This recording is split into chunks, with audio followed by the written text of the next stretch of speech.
नमस्कार बच्चों, मैं doctor Anita Kawadia, associate professor history, government Meera girls college Udaipur.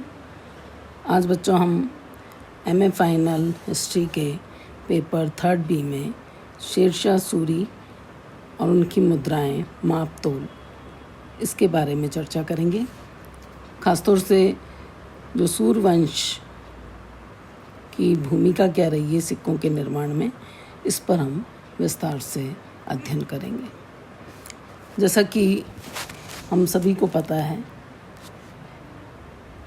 Humayun के भारत से 15 वर्षों के निर्वासित काल में जिस सूर राजवंश ने भारत पर शासन किया, उसकी स्थापना शेरशाह सूरी ने की थी।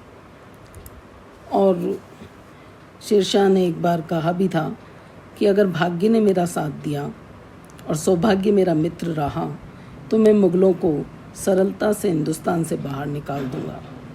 और इस कथन को उन्होंने चरितार्थ भी किया और अपने इस बात को उन्होंने सफलतापूर्वक अपने जीवन में उतारा भी था। शेरशाह का शासनकाल 2 कारणों से महत्वपूर्ण है। एक तो इसलिए कि उन्होंने द्वितीय अफगान राजवंश की दिल्ली में स्थापना की थी, और दूसरा इसलिए था कि शेरशाह ने देश में एक सुव्यवस्थित शासन व्यवस्था देश को दी, जो आगे चलकर अकबर की पथ प्रदर्शिका बनी या मुग़लों ने उसका अनुसरण किया था, और जिससे जनता को शांति, सुव्यवस्था और समृद्धि भी प्राप्त हुई थी। तो शेरशाह एक ऐसा व्यक्ति था जो कुछ भी उसने हासिल किया अपने स्वयं के पुरुषार्थ से प्राप्त किया था। एक साधारण सैनिक से ऊपर उठकर हिंदुस्तान के सम्राट पद पर वो पहुंचा था। आज हम उसी शेरशाह के जीवन परिचय और उसकी मुद्रा व्यवस्था, सिक्कों के प्रकार, सिक्कों का माप तोल और अंत में शेरशाह सूरी का मूल्यांकन देखेंगे। शेरशाह सूरी, जिनका बचपन का नाम फरीद था, इनके दादा इब्राहिम सूर अपने पुत्र हसन खां के साथ, जो कि शेरशाह के पिता थे, अफ़गानिस्तान से नौकरी की तलाश में हिंदुस्तान आए थे, और उन्होंने हरियाणा और बखाला के जागीरदार महावत खां सूर और दाऊद साहू खेल के यहाँ पर नौकरी की थी, और यहीं पर हसन खां की एक पत्नी से फरीद खां का जन्म हुआ था। Doctor A.L. श्रीवास्तव और R.P. त्रिपाठी ने भी फरीद का जन्म 1472 ईस्वी में होना बताया है, जबकि डॉक्टर कानूनगो ने उनका जन्म 1486 में होना बताया है। उसके बाद हसन खां, इन्होंने हिसार फिरोजा के जमाल खां के यहाँ नौकरी कर ली थी। जब सिकंदर लोदी के समय में जमाल खां को बिहार में जौनपुर की जागीर दी गई, तो वे शेरशाह के पिता हसन खां को भी अपने साथ ले गए थे, क्योंकि उसकी सेवा से वह बहुत संतुष्ट था। और फिर वहाँ पर उसे सहसराम, ख्वासपुर, टाडा इसकी भी जागीर प्रदान की गई थी।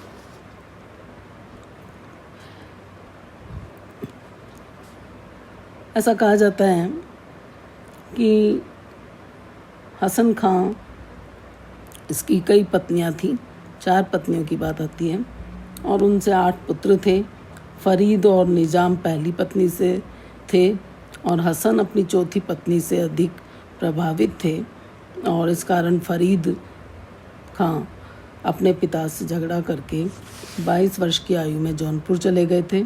वहाँ उन्होंने अरबी, फारसी, व्याकरण आदि चीज़ों का अध्ययन किया।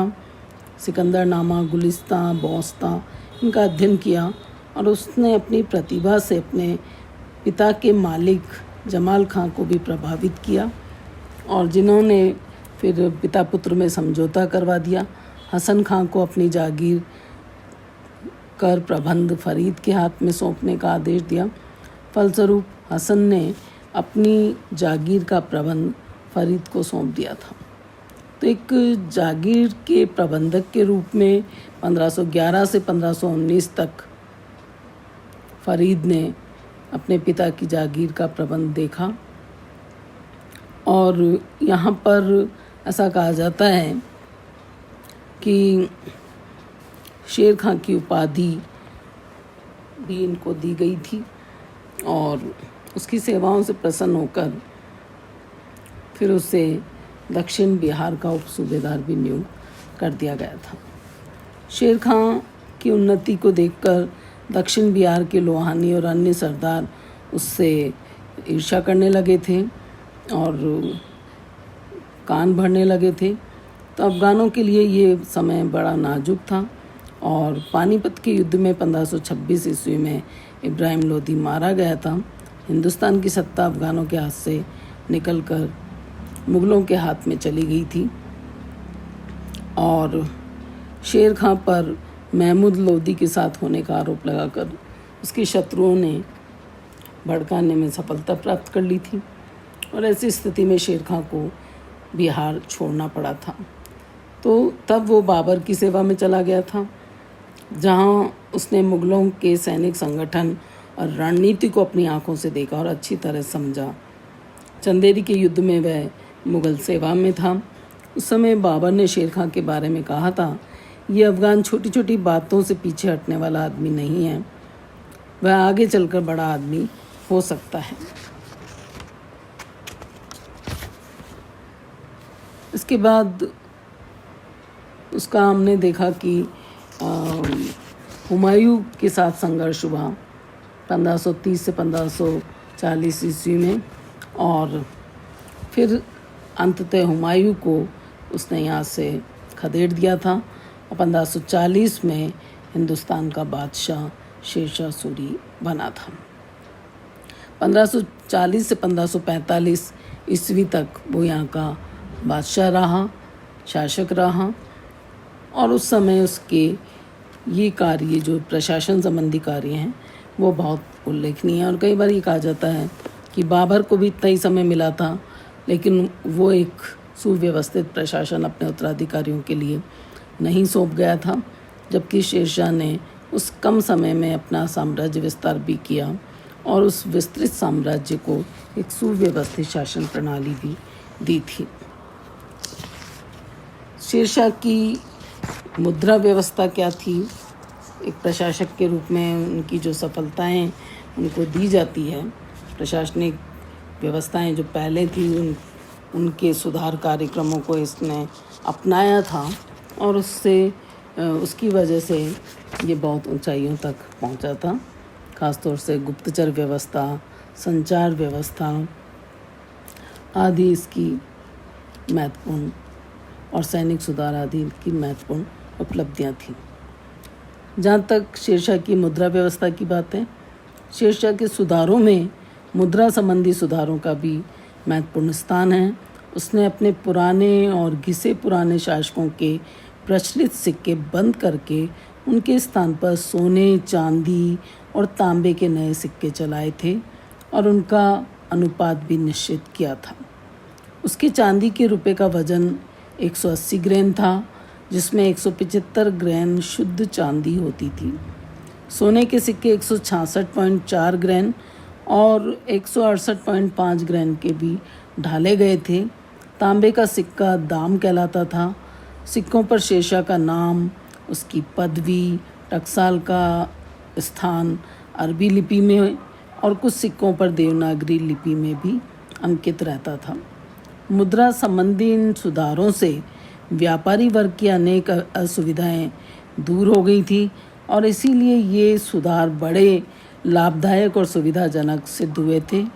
Doctor VA. स्मिथ के अनुसार शेरशाह को ऐसी सुधारी हुई मुद्रा पद्धति को स्थापित करने का सम्मान प्राप्त है जो मुग़ल काल में चलती रही और ईस्ट इंडिया कंपनी के समय में 1835 ईस्वी तक भी ये बनी रही और जो वर्तमान अंग्रेजी मुद्रा का आधार भी बनी थी।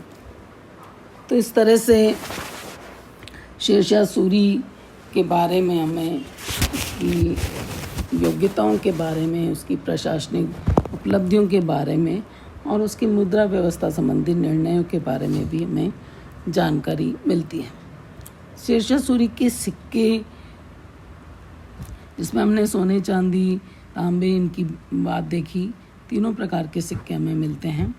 तो दिल्ली में शासन करने वाले सुल्तान अपने पूर्व प्रचलित नागरी लिपि में पुनः लेखन की परंपरा, सिक्कों के मापतोल में वृद्धि, मिश्रित धातु के सिक्के बनाने की प्रथा को बंद करना और शुद्ध भारी तांबे के सिक्कों का प्रारंभ किया गया था। दिल्ली में शासन करने वाले सुल्तान अपने पूर्व प्रचलित सिक्कों का अनुसरण करते गए थे और कुछ ने नई नीति, बनावट और तोल के सिक्के भी तैयार करवाए थे। धातु और अनुपात और मूल्य में देश की आर्थिक स्थिति का भी प्रभाव पड़ता रहा था। 1526 ईस्वी में मुगल साम्राज्य की नींव पड़ने पर किसी विशेष प्रकार के सिक्कों का प्रचलन नहीं किया गया था। बाबर सैनिक बल से दिल्ली के सभी प्रदेशों पर कुछ वर्षों तक शासन करता रहा, परंतु उसके पुत्र हुमायूं का शासन सुदृढ़ नहीं हो सका और शेरशाह सूरी के हाथों से हारकर उसे भारत छोड़ने पर बाध्य होना पड़ा था। 1540 ईस्वी में हुमायूं के चले जाने पर शेरशाह सूरी उत्तरी भारत का सर्वश्रेष्ठ सम्राट बन गया था। व्यवहारिक कुशलता, चतुरता, शासन में योग्यता के कारण देश में उनके अनेक सुधार भी उन्होंने किए थे और उनका प्रभाव भी यहाँ पर माना गया था। सिक्कों के क्षेत्र में उसने एक नई शैली का समावेश किया और उसकी नवीनता ने सिक्कों के इतिहास में नया युग पैदा किया। शासक बनने के बाद सिक्कों में उसने महत्वपूर्ण सुधार किए। उसने अपने नाम से कई चांदी और तांबे के सिक्के कई स्थानों पर जारी किए। उस समय मुद्रा की दशा शोचनीय थी। सिक्कों में मिलावट पाई जाती थी और भिन्न भिन्न धातुओं के सिक्कों में कोई अनुपात नहीं था। खोटे सिक्के बड़ी संख्या में प्रचलित थे।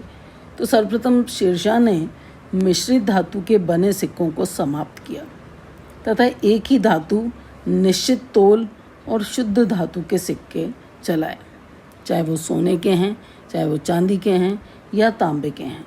तो उसी धातु की शुद्धता पर इसने ध्यान दिया था और नवीन शैली के सिक्के भी इसने चलाए थे।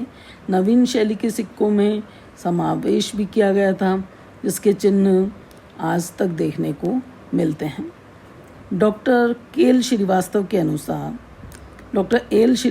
अनुसार यदि शेरशाह की अंकित छाप का ध्यान न रखें तो हम ये कह सकते हैं कि उसका सिक्का मुगल काल में भी चलता रहा और 1835 ईस्वी तक ईस्ट इंडिया कंपनी के अनुसार या उनके द्वारा जो सिक्का चालू किया गया था उस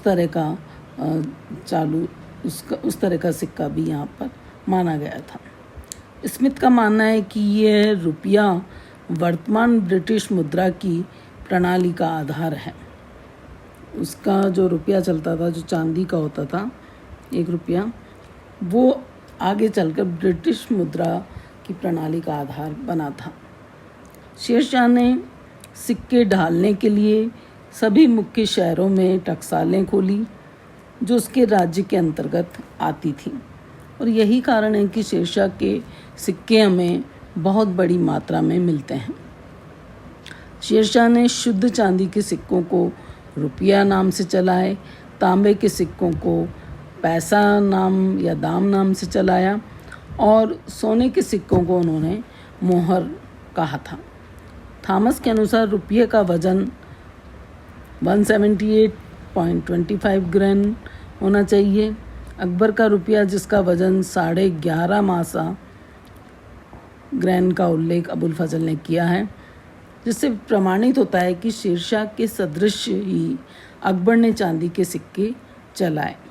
इस मत के विपरीत कई अन्य विद्वानों का ये मत है कि चांदी के सिक्के रुपया का भार 96 = 12 मासा 1 तोला या = 180 ग्राम था।